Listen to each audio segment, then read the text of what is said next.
आज के इस महत्वपूर्ण सत्र में आप सभी का स्वागत है। चिंता एक ऐसी चीज है जिसका हम सभी समय समय पर अनुभव करते हैं। हर किसी को चिंता का अपना अनुभव होता है। यह आती है और जाती है। यह कुछ स्थितियों में दूसरों की तुलना में अधिक मजबूत होती है और अधिकांश भाग के लिए इसे जरूरत से ज्यादा समय तक नहीं रहना चाहिए। अगर चिंता आपके लिए वो काम करना मुश्किल बना रही है जो आप करना चाहते हैं, तो इन भावनाओं को प्रबंधित करने में मदद करने के तरीके हैं। कुछ सुझावों, समझ और ज्ञान के साथ हम अपने जीवन में चिंता के प्रभाव को बेहतर ढंग से संभालना शुरू कर सकते हैं। इससे पहले कि हम देखें कि आप क्या कर सकते हैं, यह जानना जरूरी है कि चिंता क्या है और हमारा शरीर सबसे पहले इन भावनाओं को क्यों पैदा करता है। मनुष्य के रूप में हम सभी को डर लगता है।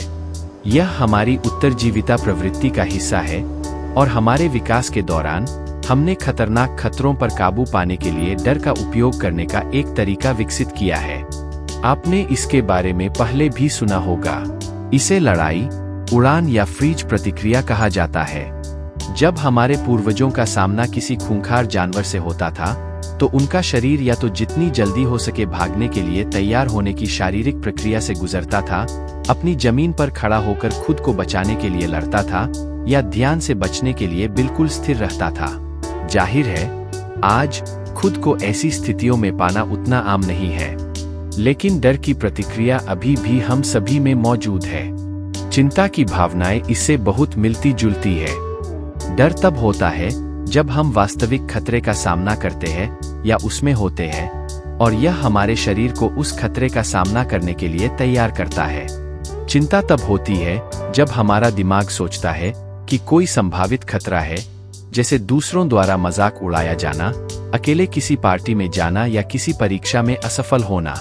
हमारा शरीर इन संभावित खतरों पर प्रतिक्रिया करता है, जिससे चिंता से जुड़ी भावनाएं शुरू हो जाती है, जिसमें हृदय गति में वृद्धि, पसीना आना, तेज सांस लेना और पेट में तितलियां उड़ने जैसी भावनाएं शामिल है। यह कभी कभी एक उपयोगी प्रतिक्रिया होती है जो हमें अधिक प्रेरित और तैयार महसूस करने में भी मदद कर सकती है, लेकिन तब नहीं जब यह लंबे समय तक बनी रहे और ऐसी स्थितियों में होने लगे जहां आप आमतौर पर इसकी उम्मीद नहीं करते हैं और आपके मनचाही जिंदगी जीने के रास्ते में बाधा बन जाए।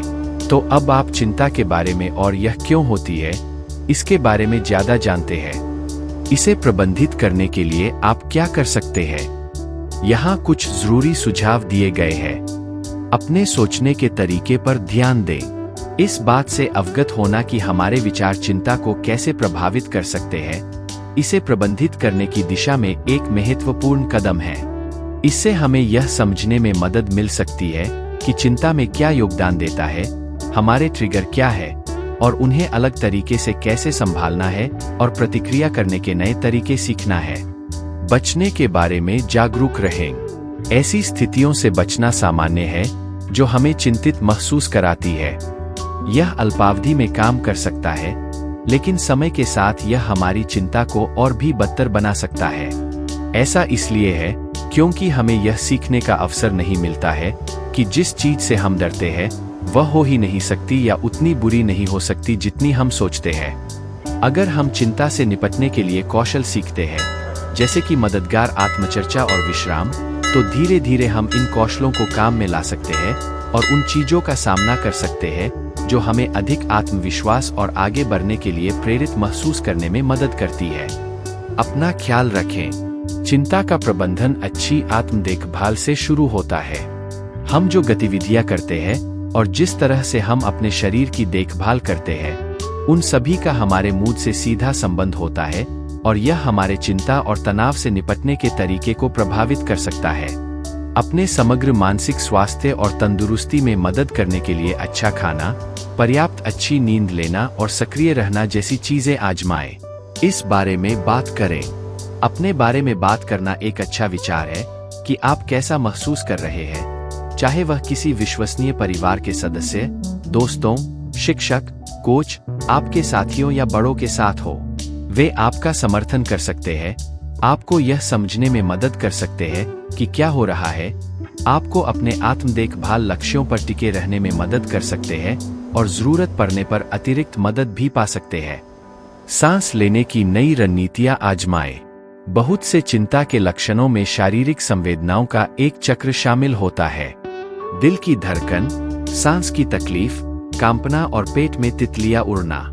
जब आप इन शारीरिक संवेदनाओं को महसूस करते हैं तो अपने शरीर को शांत करने में मदद करने के लिए अपनी सांस को धीमा करने पर काम करना एक अच्छा तरीका है। ऐसे कई ऐप हैं जो सांस लेने की रणनीतियों में मदद कर सकते हैं। आपके लिए सही विश्राम रणनीति खोजने में कुछ समय लग सकता है। कोशिश करते रहें क्योंकि वे बहुत बड़ा अंतर ला सकते हैं। शराब और अन्य दवाओं के अपने उपयोग को सीमित करें। जबकि शराब और अन्य दवाएं अल्पावधि में मदद कर सकती है, लेकिन वे आपको बहुत बुरा महसूस करा सकती है, इसलिए इनसे निपटने के तरीके के रूप में इन पर निर्भर न रहें। चिंता ऐसी चीज नहीं है जिससे हम हमेशा के लिए छुटकारा पा सकते हैं या दूर कर सकते हैं, लेकिन हम ऐसे कौशल सीख सकते हैं जो हमें प्रबंधित करने में मदद करते हैं। याद रखें, यह कुछ स्थितियों में वास्तव में उपयोगी भी हो सकता है, जिससे हमें उन चीजों को पूरा करने के लिए प्रेरणा मिलती है जिन्हें हम अन्यथा करने में संघर्ष कर सकते थे। हालांकि अगर यह आपको सबसे अच्छा लग रहा है और आपके जीवन के अन्य क्षेत्रों में भी घुस रहा है, तो इसके बारे में कुछ करना एक अच्छा विचार है। प्रियजनों और उन लोगों से सहायता प्राप्त करें जिन पर आप भरोसा करते हैं। इसी के साथ आज का ये सत्र समाप्त करते हैं। फिर मिलेंगे। धन्यवाद।